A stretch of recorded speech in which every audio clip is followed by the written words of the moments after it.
I want to talk about identity. Identity have a strong effect on people.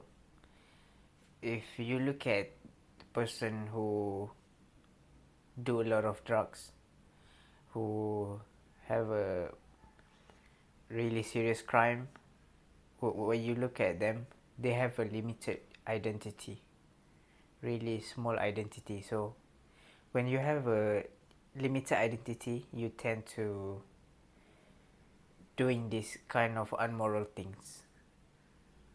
And instead, if you have such a big identity, for example, you have an identity of your nation, you have big, you have a what we call patriotism.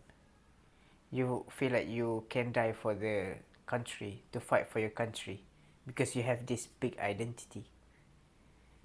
That's why we want ourselves to have a big identity, identity that is much bigger than ourselves, so that we can be more courageous, be more confident, and can take a more action, take a more risk to achieving what we want. And when we talk about identity also, for example, if your identity is you're not a smoker, when someone offer you a cigarette, you will flatly say, no, I don't want it. Why? This is interesting because it's not your identity. Your identity is not a smoker. But what if that person is a smoker? He or she will start asking, what the brand of this? Maybe I take one. So one thing that you can work on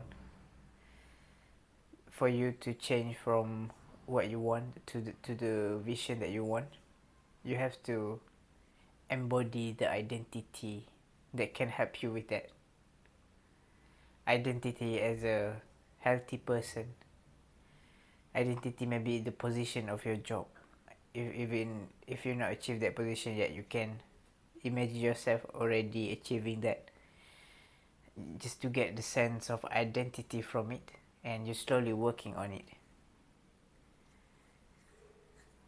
Next, I want to talk about three things.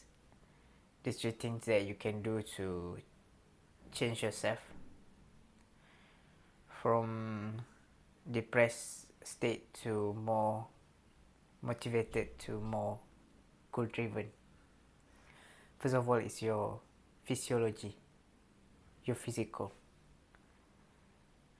If you look at depressed people, they tend to slouch forward their elbows, they're looking down. So instead, you can change straight away your physiology, where you stand tall, walk confidently, okay? Be excited, because you're excited, you're not monotone anymore.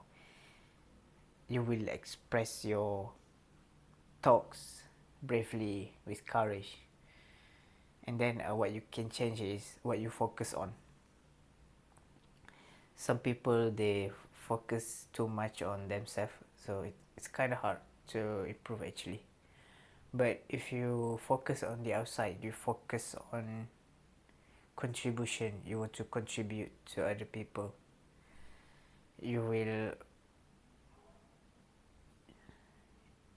will focus on the right thing, you will get the things done.